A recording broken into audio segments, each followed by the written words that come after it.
Hello' students, মই নন্দিনী গগৈ পুনৰ এটা নতুন অডিঅ'লৈ তোমালোকৰ মাজলৈ আহিছোঁ। আজি মই তোমালোকৰ লগত ফাৰ্ষ্ট ফ্লাইট কিতাপখনৰ second chapter Nelson Mandela long walk to freedom আলোচনা কৰিম। লং ৱাক টু ফ্ৰীডম আচলতে নেলছন মেণ্ডেলাৰ এখন অটোবায়োগ্ৰাফী হয়। অটোবায়োগ্ৰাফী মানে আত্মজীৱনী। যিহেতু আমি এই চেপ্টাৰটোত নেলছন মেণ্ডেলাৰ বিষয়ে পঢ়িম, আমি জানিব লাগিব who is Nelson Mandela. Nelson মেণ্ডেলাৰ সম্পূৰ্ণ নাম নেলছন ৰলিলালা মেণ্ডেলা। কিছুমানে ৰলিলালাটো খ্ললিখলাখলা বুলিও কয় চাউথ আফ্ৰিকান সুৰত। স্পেলিংটো মই কৈ দিওঁ, কেতিয়াবা শ্বৰ্ট কুৱেশ্যন আহে। Nelson NELSON Nelson Rohlihlahla ROLIHLAHLA Rolihlahla Mandela MENDELA. Nelson Mandela was a South African. He was a revolutionary political leader and also a freedom fighter. তাৰোপৰি আৰু এটা বিশেষ কাৰণত তেওঁক ৱৰ্ল্ড ফেমাছ বুলি আমি ক'ব পাৰোঁ, and that is he was the first black president of South Africa. এই চেপ্টাৰটোত তেওঁ যেতিয়া ফাৰ্ষ্ট ব্লেক প্ৰেছিডেণ্ট হিচাপে ইলেক্ট হয় চাউথ আফ্ৰিকাত, তাৰপিছত এখন ইনগ্ৰেশ্যন চেৰেমনি পতা হয়। ইনগ্ৰেশ্যন চেৰেমনি মানে শপত গ্ৰহণ অনুষ্ঠান। এই চেপ্টাৰটো সেই শপত গ্ৰহণ অনুষ্ঠানটোৰ পৰাই আৰম্ভ হয়। আমি এই চেপ্টাৰটো ভালকৈ বুজি পাবলৈ এটা ছিষ্টেমৰ কথা জানিব লাগিব। সেয়া হৈছে এপাৰ্থিড system. Apartheid is a political system that separates people according to their race. তাৰমানে এই ছিষ্টেমটোৰ মতে মানুহবিলাকৰ মাজত কিছুমান ডিফাৰেঞ্চেছ অনা হয় on the basis of race. সহজ হ'বলৈ মই উদাহৰণ দি দিছোঁ আমাৰ ইণ্ডিয়াৰ। আমাৰ ইণ্ডিয়াত কি হয়, এতিয়াও জাতি আৰু ধৰ্মৰ নামত মানুহৰ মাজত ডিফাৰেঞ্চেছ ক্ৰিয়েট হৈ আহি আছে। আৰু এই ডিফাৰেঞ্চেছবোৰৰ কাৰণে মানুহে কিছুমান এটা শ্ৰেণীৰ মানুহে নিজৰ বেচিক হিউমেন ৰাইটছবিলাকৰ পৰা বঞ্চিত হ'ব লগা হয়। ঠিক তেনেকৈ চাউথ আফ্ৰিকাতো মানুহৰ ৰেচিয়েল ডিছক্ৰিমিনেশ্যন বুলি কয়, মানে ৰেচৰ নামত যিটো ডিফাৰেঞ্চেছ আছে, সেই ডিফাৰেঞ্চেছটো লৈ one group of people dominate the other. Racial discrimination বুলি ক'লে আমি বুজি পাম গাৰ বা স্কিনৰ কালাৰ লৈ, স্কিন টোনটো লৈ মানুহে ডিফাৰেঞ্চেছ ক্ৰিয়েট কৰিছে। চাউথ আফ্ৰিকাৰ যোনবোৰ অৰিজিনেল ইনহেবিটেণ্টছ হয়, তেওঁলোকৰ গাৰ স্কিন কালাৰটো ডাৰ্ক হয়। আৰু চাউথ আফ্ৰিকাত কিছুমান ইউৰোপিয়ান আৰু মিডল ইষ্ট কাণ্ট্ৰিজৰ পৰা অহা মানুহ আছে, তেওঁলোক মাইনৰিটিত আছে। তেওঁলোকৰ গাৰ স্কিনটো কালাৰটো ফেয়াৰ হয়। আৰু এই ডিফাৰেঞ্চেছটো লৈ হোৱাইট স্কিন পিপলবিলাকে ডাৰ্ক স্কিন পিপলক ডমিনেট কৰে, অপ্ৰেছ কৰি ৰাখে। আৰু এই ফলত অৰিজিনেল চাউথ আফ্ৰিকানছবোৰে তেওঁলোকৰ বেচিক হিউমেন ৰাইটছৰ পৰা বহুত দূৰত আঁতৰি বহুত অত্যাচাৰ সহিব লগা হৈছে। তেওঁলোকে হোৱাইট চুপ্ৰিমেচিৰ আণ্ডাৰত বা হোৱাইট পিপলৰ কণ্ট্ৰলৰ আণ্ডাৰত থাকিব লগা হৈছে। আৰু নেলছন মেণ্ডেলা এনেকুৱা এজন ৰিভলিউচনিষ্ট আছিলে। তেওঁ কি কৰিছিলে, এই যোনটো হোৱাইট চুপ্ৰিমেচি আছিলে বা এপাৰ্থিড ছিষ্টেম আছিলে, এইটো আঁতৰাবলৈ ফাইট কৰিছিলে। তেওঁৰ এই যাত্ৰাটো কিন্তু ইমান সহজ নাছিল। তেওঁ এই ফাইট কৰোঁতে তেওঁ গোটেই জীৱন লাগিল বুলি ক'লেও ভুল নহ'ব। তেওঁ এই হোৱাইট চুপ্ৰিমেচি এগেইনষ্টত ফাইট কৰোঁতে অলমষ্ট 30 years জেলত থাকিব লগা হৈছিল। এতিয়া আমি চেপ্টাৰটো আৰম্ভ কৰিম। চেপ্টাৰটো আৰম্ভ কৰাৰ আগতে আমি আৰু অলপ ইনফৰ্মেশ্যন ইয়াতে দিয়া আছে তোমালোকৰ কিতাপত, জানি লোৱা। Nelson Mandela has become South Africa's first black president after more than 3 centuries of white rule. Mr. Mandela's African National Congress Party won 252 of the 400 seats in the first democratic election of South Africa's history. Nelson মেণ্ডেলাই প্ৰথমজন black president আছিলে almost 3 centuriesৰ পাছত। তাৰমানে 3টা centuries, এটা century 100 বছৰ, 3টা চেঞ্চুৰিৰ পাছত প্ৰথমজন ব্লেক প্ৰেছিডেণ্টে চাউথ আফ্ৰিকাত ৰুল কৰিবলৈ সাজু হৈছিল।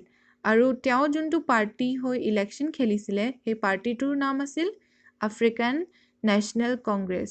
আৰু তেওঁ আউট অফ 400 ছিটছ 252খন ছিটছ পাই ইলেকশ্যন জিকিছিলে।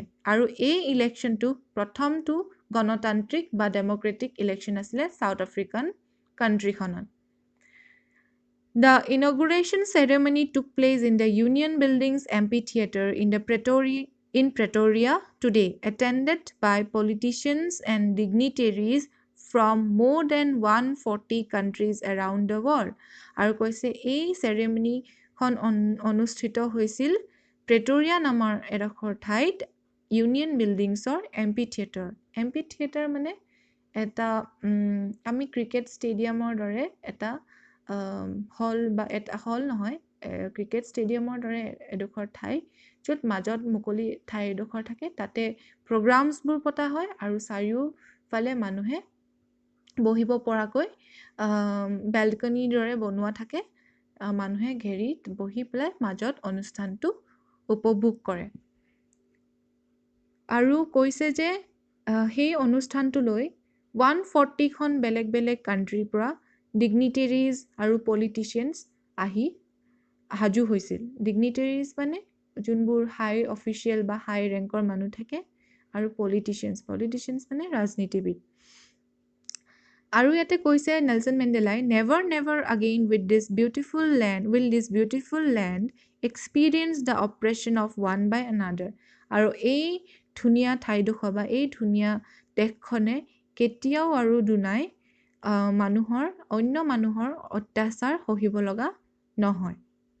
Jubilant scenes on the streets of Pretoria followed the ceremony with blacks, whites and coloreds celebrating together. More than 100,000 South African men, women and children of all races sang and danced with joy. কৈছে যে এই প্ৰেটৰিয়া ঠাই টুকুৰাত বেলেগ বেলেগ মানুহ, বেলেগ ৰঙৰ মানুহ, চব জাতিৰ আৰু চব মতা মানুহ, পুৰুষ মহিলা, সৰু সৰু ল'ৰা ছোৱালী একেলগে মিলি ফূৰ্তিত গান গাইছিল আৰু নাচিছিল। চেপ্টাৰটোৰ মেইন পৰ্চনটোলৈ আহিছোঁ, মই পঢ়ি দিম, তাৰপিছত বুজাই যাম, শুনি যোৱা। 10th May dawned bright and clear. For the past few days, I had been pleasantly besieged by dignitaries and world leaders who were coming to pay their respects before the inauguration. The inauguration would be the largest gathering ever of international leaders on South African soil.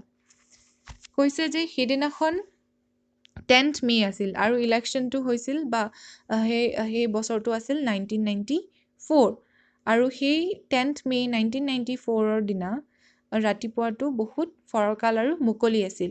আৰু যিহেতু তেওঁ ইনগ্ৰেশ্যন চেৰিমনীলৈ almost সাজু হৈছিল, তেওঁক লগ ধৰিবলৈ বেলেগ বেলেগ ডিগনিটেৰিজ আৰু গোটেই ৱৰ্ল্ড লিডাৰ্ছবোৰ আহি তেওঁক সন্মান জনাইছিল আৰু তেওঁক লগ ধৰিবলৈ আহিছিল। The inauguration would be the largest gathering ever of international leaders on South African soil. আৰু কৈছে এই যোনটো গেডাৰিং হ'বলৈ গৈ আছিল, এইটো আফ্ৰিকান চইলত প্ৰথমখন এনেকুৱা ইমান ডাঙৰ বা ইমান বেলেগ বিভিন্ন কাণ্ট্ৰিৰ পৰা অহা মানুহৰ আটাইতকৈ ডাঙৰ গেডাৰিং হ'বলৈ গৈ আছিল। The ceremonies took place in the lovely sandstone amphitheatre formed by the Union Buildings in Pretoria.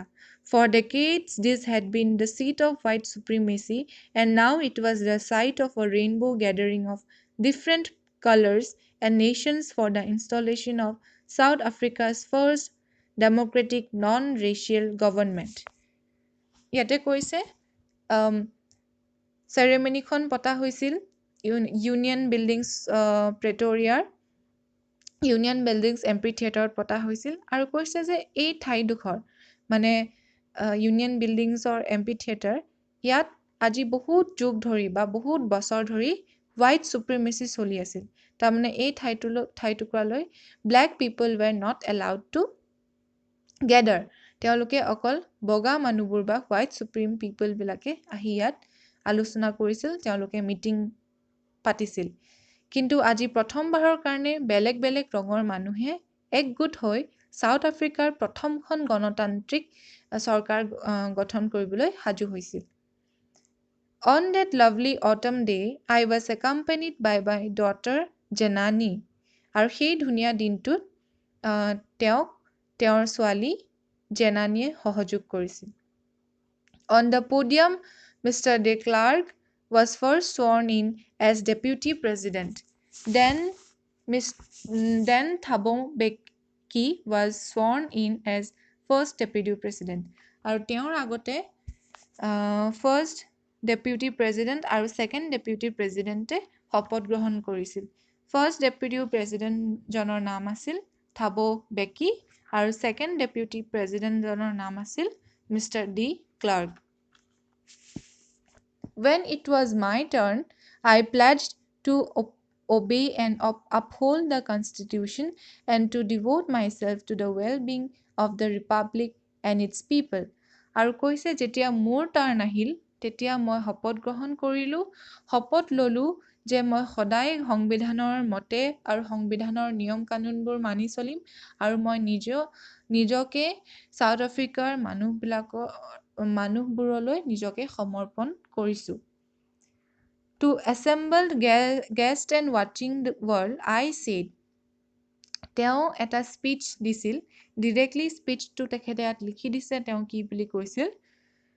Today all of us do by our presence here confer glory and hope to newborn liberty.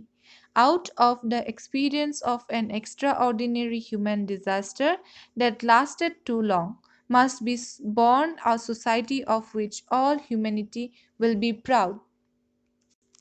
তেওঁ কৈছে যে আজি ইয়াত উপস্থিত থকাসমূহ ৰাইজে নিজে এই যে তেওঁলোকে স্বাধীনতাটো পাইছে, তেওঁলোকে নিজেই নিজকে এই স্বাধীনতাটো দিয়ক আৰু এই তেওঁলোকে আজি যত যুগ ধৰি তেওঁলোকে যোনটো হিউমেন ডিজাষ্টাৰ মানে আজি যোনবোৰ মানৱ অত্যাচাৰ চলি আছিল, এই অত্যাচাৰবোৰৰ পৰা মুক্ত হৈ এখন নতুন সমাজ, এখন মুক্ত সমাজ গঢ়িবলৈ আৰু তেওঁলোকে সাজু হওক আৰু এই সমাজখনলৈ যাতে সকলোৱে গৌৰৱ অনুভৱ কৰে। We who were outlaws not so long ago have today been given the rare privilege to be host to the nations of the world on our own soil. We thank all our distinguished international guests for having come to take possession with the people of our country of what is, after all, a common victory for justice, for peace, for human dignity. ইয়াতে কৈছে আমি যোনে আজি বহুত দিন ধৰি আউটলজ হৈ আছিলোঁ।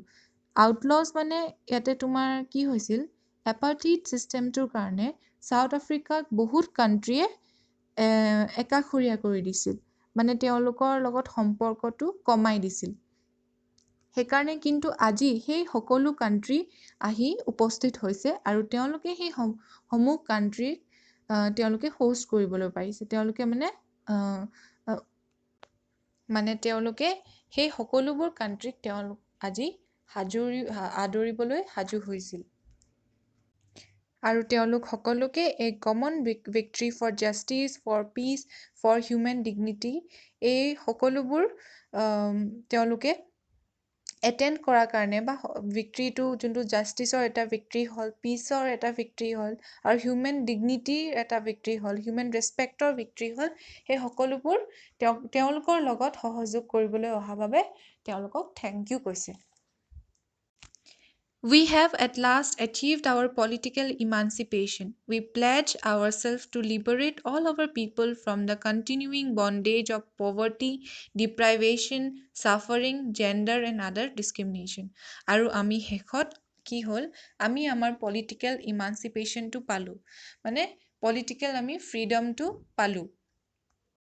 আৰু তেওঁলোক আৰু কৈছে যে উই প্লেজ আৱাৰছেল্ফ, আমি নিজে নিজকে শপত ল'ম যে আৰু আমাৰ সকলো বণ্ডেজ অফ পভাৰ্টি, ডিপ্ৰাইভেশ্যন, ছাফাৰিং, জেণ্ডাৰ আৰু যিকোনো ধৰণৰ ডিফাৰেঞ্চেছৰ পৰা আমি নিজকে মুক্ত কৰিম।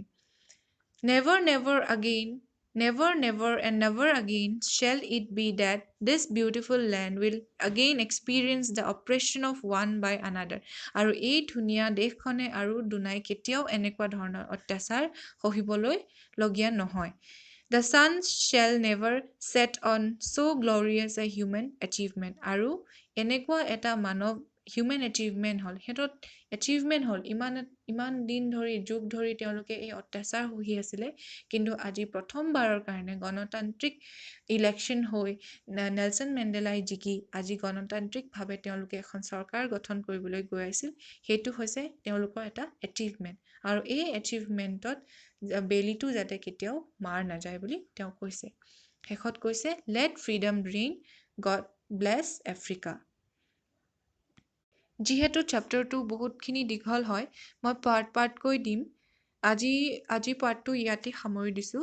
একদম সহজভাৱে তোমালোকক বুজাবলৈ চেষ্টা কৰিছোঁ। সকলোৱে বুজি পাইছা বুলি আশা ৰাখিলোঁ। নেক্সট পাৰ্টটো অতি সোনকালে তোমালোকক আগবঢ়াই দিম। Thank U.